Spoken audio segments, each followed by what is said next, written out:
Hello there, and welcome to MARCUS SYNTAR, the YouTube channel where we discuss drum machines, synthesizers, and feelings. My first episode ever was about hate. This episode, though, is gonna be about love. And today we're gonna explore the very beloved drum machine, Analog Rytm, from the Swedish company Elektron. It is by many considered to be the best drum machine in the world, except from the Mark II model. Anyway, you know what else I love? I really love this guy. This episode is gonna be about Paul Simon, Analog Rytm, and last but not least, drummer Steve Gadd. There's a very nice groove in one of Paul Simon's songs. This one. 50 Ways to Leave Your Lover.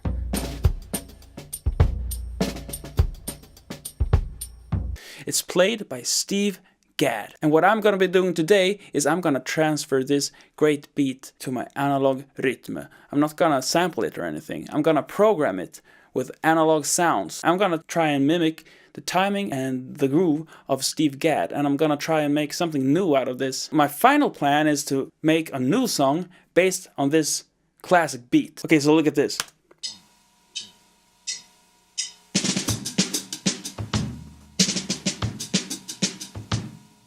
Look at the hi-hat, how he uses it.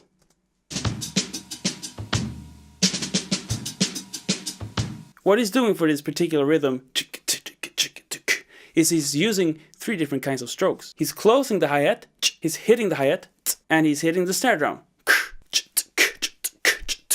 You get it? Stomp, hit, snare, stomp, hit, snare, stomp, hit, snare. It's as simple as that. So, I have here my Analog Rytm. Now I could record it by just playing the different parts but to be really clear about what I'm doing, I'm gonna just program this. I want to show you the sounds that I'm using for this. This is the bass drum.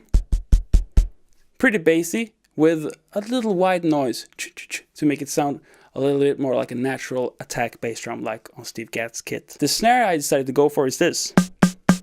There's a tone in there that makes it sound a little bit more organic. The high tom and the low tom. And then, of course, the 2 different hi-hat sounds. The long one, when he closes the hi-hat. The short one is when he hits the hi-hat. I want to make just one more thing clear before I start programming this beat. The beat goes sort of like... You know, those rolls, they're easily dismissed as just... But what are they really? Let's have a little listen to that. Mr. Gadd, please. Slower, please, Mr. Gadd. Did you hear that? Boom. Those are 30-second notes. Now usually when you program a beat on a drum machine, these are your quarter notes. 16th notes is usually your smallest subdivision. But in this beat we want to be using 30-second notes, which is why we're gonna have to do it like this. This is 1 quarter note right here, which means we get 8 30-second notes between each beat. So let's start with that hi-hat and snare rhythm. This is a rhythm based on 16th notes in groups of 3. As I mentioned, it's stomp, hit, snare, and so on. Let's start with the stomp sound. Stomp, hit, snare, stomp, hit, snare, stomp, hit, and so on. And then the hit sound is stomp, hit, snare, stomp, hit, snare, stomp, hit, and so on. And the snare sound, stomp, hit, snare, stomp, hit, snare, stomp, hit. And then on the second page, on the first beat, it's actually gonna be a high tom. So let's listen to that. So that's the beginning of the beat. Now we can go to page 1 and copy that. So let's start with one of the hi-hat sounds. Page, copy.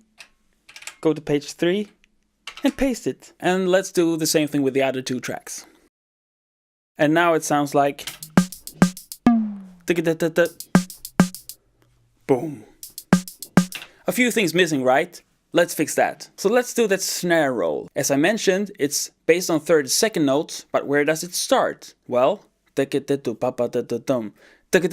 starts on the 4th beat, which translates to page 2, beat number 9. And it sounds like posta, posta.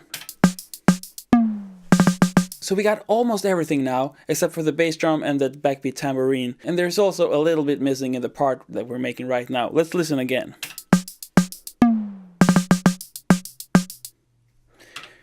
We need another snare on the one on page 4, I think. There it was. And then that low tom. There it is. Let's put it. Boom, boom. We also need another snare roll in the end of the loop.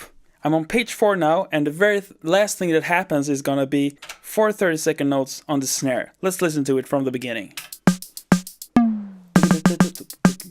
Here it comes. So now we got almost everything down. We just need a bass drum to make this sound sort of complete. Let's listen to the bass drum. 1, 2, 3, 4, and 1.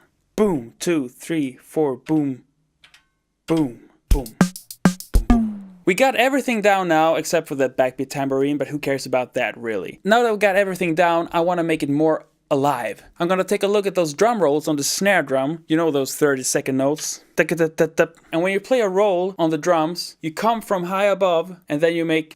The first hit should be the hardest one, right? Turn up the volume on the first one and lower it on the other ones. Sounds like. There shouldn't be a snare hit on the one on the 4th page. I'm gonna remove that. Boom. Just the bass drum there. Okay, good. That sounds more like it. And now that we're on page 4, let's take a look at that snare roll right there. Same thing here. We're gonna lower them all a little bit, like this. And we're gonna make the first one a little bit louder than the rest. And then I also, on this one, he's sort of aiming towards the 1. He's about to start over the loop. Maybe he wants the volume to rise a little bit, like. This beat is gonna be the most quiet one. This one is going to be a little bit louder than that one, and this one is going to be even a little bit louder. Here it comes. It's not clear enough. I need to lower this more, need to turn this up a little more, and I need to max this one. Okay, so that drum roll sounds pretty nice now. And I just realized now that I removed that snare hit from the first beat on the 4th page, I want to make the bass drum a little bit louder there. I'm going to go into trig and press that step and turn up the velocity. I'm going to turn up a little overdrive there too. Try that. Very subtle, but I think it made a difference. I think we should also experiment a little bit with the timing of the bass drum. Boom, boom, boom. Steve Gadd is very laid back in this beat. My thought is that we're gonna make the bass drum a little bit late. The first beat is gonna be right on the grid. Then I want it to be like dum. So now on page 1, take that 16th note, and I'm gonna move it a little bit in time, like this, just micro timing. And also on the one on the 2nd page, gonna make that a little bit later too. Let's listen to this. Did you hear that? And I think actually on the one is going to be even more late. Now that we have delayed the bass drum a little bit, we're going to take that high tom and make that a little bit late too. It's really nice. Let's do the same thing. You know, that loud bass drum hit, we're going to make it a little bit later. Really late.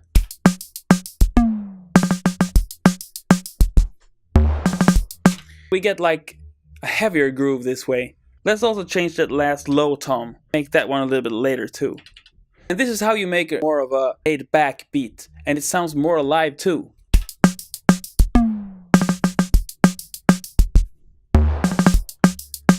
Getting back to the bass drum, rhythm is boom, boom, boom. There is like a little stroke before the main stroke. Boom. That little stroke that comes right before the main stroke, I want to make that one a little more quiet. Here's the first one. Turn it down quite a lot. And the second one, it happens right here. Turn that one down too. Now we get a more dynamic bass drum. Listen to this.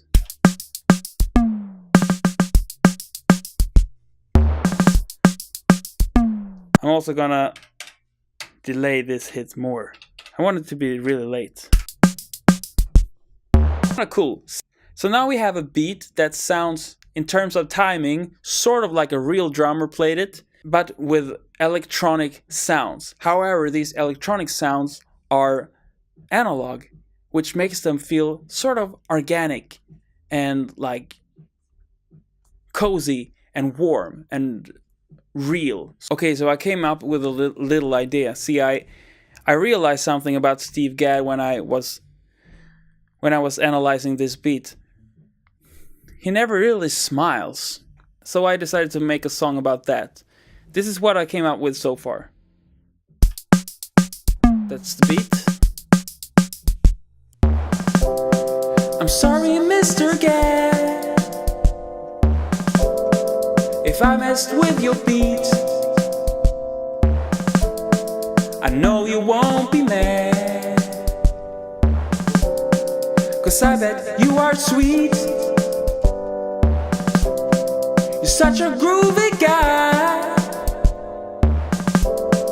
You go that extra mile.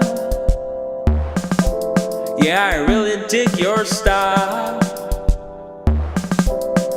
How come you never smile? So I'm gonna make something out of this little idea in the next episode of Marcus Syntar. Subscribe if you wanna see it.